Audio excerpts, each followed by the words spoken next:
Nakushukuru umenipa nafasi na mimi nichangie wizara hii muhimu ya Katiba na Sheria. Mheshimiwa Spika, ningeomba nianze kwa kunukuu kifungu ibara ya 74 ibara ndogo ya 8 ya Katiba ya Jamhuri ya Muungano wa Tanzania inayosema Bunge laweza kutunga sheria kwa ajili ya kuweka masharti ya kuweka utaratibu wa kusimamia uchaguzi wa wabunge wanaowakilisha majimbo ya uchaguzi.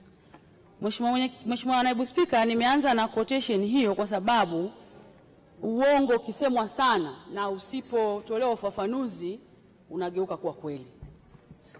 Mheshimiwa Naibu Spika, yako maneno ambayo yanajaribu kupotosha kwamba kitendo cha Bunge na Tume ya Uchaguzi kuwalazimisha vyama vya siasa kusaini kanuni za maadili ni kinyume na katiba. Mheshimiwa Naibu Spika, ibara ya 74 ibara ndogo ya 8 ya katiba, baada ya kutoa mamlaka hayo kwa Bunge mwaka jana, bunge hili tukufu na mimi nikiwa sehemu ya wabunge, tulitunga sheria mbili. Na Mheshimiwa Spika, ieleweke, utungaji wa sheria hizi mbili ulipelekea kufutwa kwa sheria kubwa mbili. Sheria ya Tume ya Uchaguzi ya mwaka 1985 na sheria ya uchaguzi wa serikali za mitaa ya mwaka 1979. Tukatunga sheria.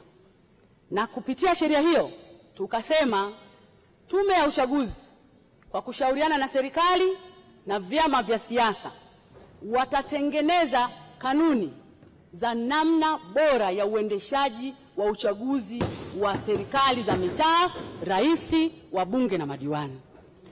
Mheshimiwa Naibu Spika, pamoja na masharti yote, mkataba huu ambao Tume ya Uchaguzi itakiwa kuutengeneza ulikuwa unavilazimisha vyama vya siasa na wagombea kwanza kujadiliana masharti yepi ya uchaguzi wanayataka, lakini pili, wagombea na vyama vya siasa ni lazima wasaini masharti hayo ili kwanza tuweze kufanya uchaguzi wenye staha, uchaguzi wa kuheshimiana, uchaguzi wa kufuata sheria, kanuni, mienendo, taratibu na mila za Mtanzania.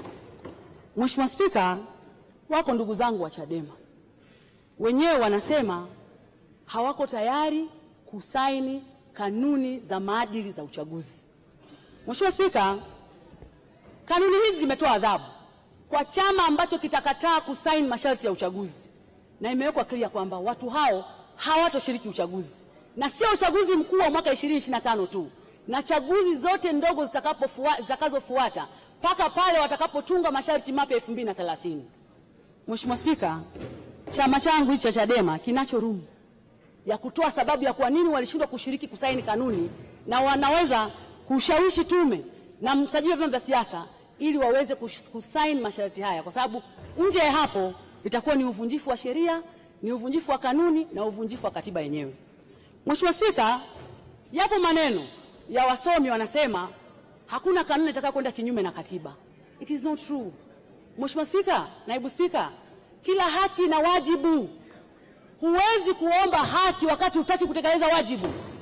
Ni kama tu ambavyo Mheshimiwa Spika, leo hii tunasema huwezi kwenda kupiga kura kama hujajiandikisha kwenye daftari la kupiga kura.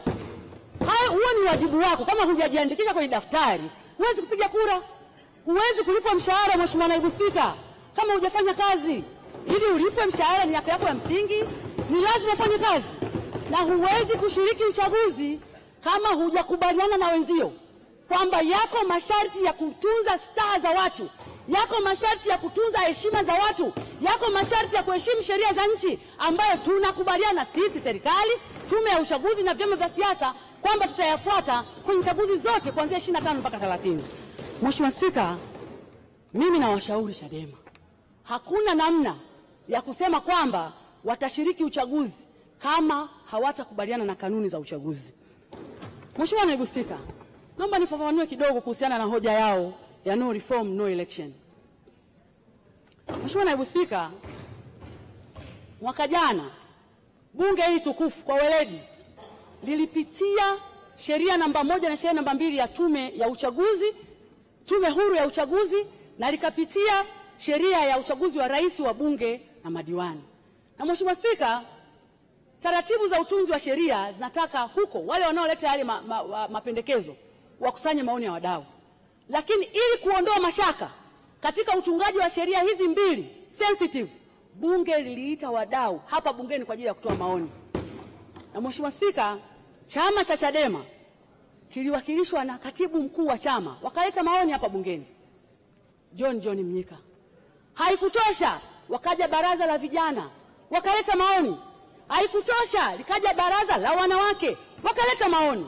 Haikutosha, wakaleta hilo wanaoliita bunge la wananchi chini ya mama yangu Susan Limo wakaleta maoni.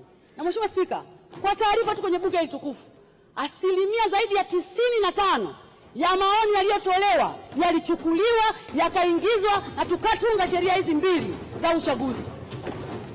Mheshimiwa Spika, wote tunajua ndani ya bunge hili masharti ya ubadilishaji wa zile sheria yalikuwa ni magumu sana.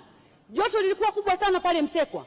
Mheshimiwa Spika, hebu fikiria mazingira ambayo tunataka sisi wabunge ambao kimsingi na tunashiriki uchaguzi tubadilishe sheria ambayo kimsingi ilikuwa ina wafeva wabunge wengi ya kupita bila kupingwa. Kulikuwa kuna kifungu kinasema ikitokea vyama vingine vimekosekana kushiriki uchaguzi, basi mgombea atakuwa amepita bila kupingwa. Leo akibaki mgombea mmoja, Mheshimiwa Spika, sheria mpya inasema atapigiwa kura ya ndio na hapana. Hivi nani anaweza kukubali kitu cha namna hiyo? Joto la uchaguzi lilivyokuwa kali, lakini bunge hili liliridhia mtu anapigiwa kura ya ndio na hapana, na yale yalikuwa ni maoni ya vyama vya upinzani.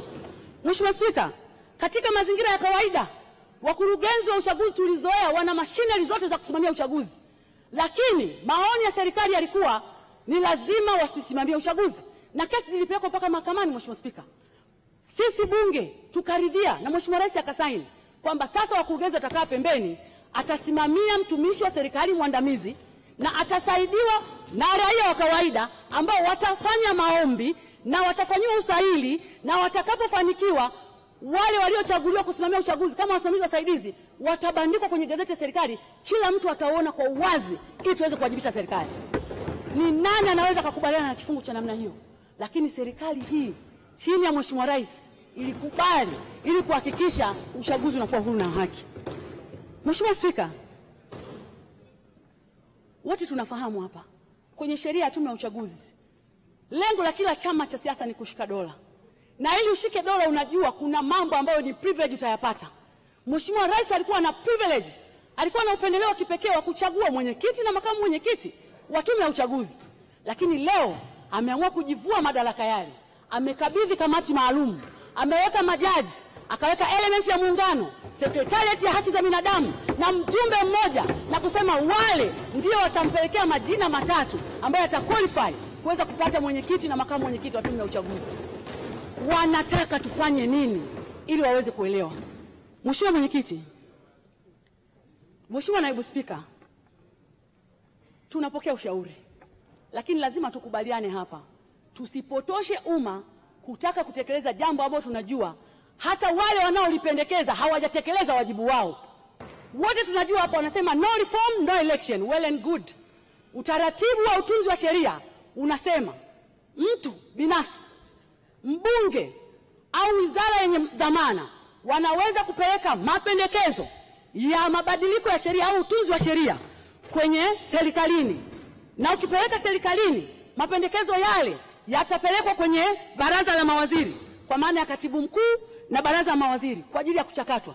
Yakitoka pale yataletwa bungeni. Bungeni tutakuwa tuna public opinion kusikiliza. Tukitoka hapo maoni yale yataingizwa bungeni kwa ajili ya kujadiliwa. Mheshimiwa Spika, sio Tundu Lissu, sio TLS, sio mwanasheria, sio mbunge, hakuna hata mtu mmoja aliyeanzisha mchakato wa mabadiliko ya sheria. Leo unasema no reform no election. Utafanyaje reform kama hata mchakato wenyewe wa kubadilisha sheria haujafanyika? Utafanyaje reform? Hakuna mtu aliyejitokeza, hakuna mbunge si wa upinzani wala wa chama tawala, hakuna serikali ambayo imemove motion ya mabadiliko ya sheria. Hiyo no reform ni ya kwenye majukwaa. Mheshimiwa Naibu Umeshawahi kushika kibunda wewe?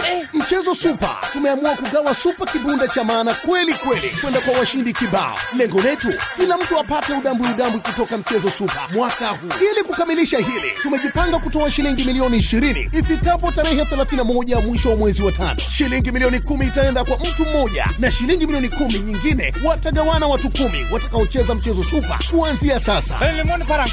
Bwana we, ngoma bado mbichi kabisa, kwani zile jackpot za kila wiki ziko pale pale, ambapo msimu huu kila ukicheza unaweza kupata hadi milioni 5 kila Jumanne na Alhamisi usiku, ushindi wa hadi milioni 10 kila Jumamosi na Jumapili usiku, na kubwa zaidi ni ile jackpot kubwa ya milioni 20 mwisho wa mwezi huu. Kupitia mchezo Super, tiketi moja tu inaweza kubadilisha maisha yako. Usikubali kupitwa na ushindi huu. Jinsi ya kushiriki: tuma shilingi 1000 kwenda kampuni namba 222223, kumbukumbu namba 777, au weka neno ITV. Kushiriki ni miaka 18 na kuendelea. Vigezo na masharti kuzingatiwa. Cheza kistaarabu. Mchezo huo unasimamiwa na bodi ya michezo ya kubahatisha.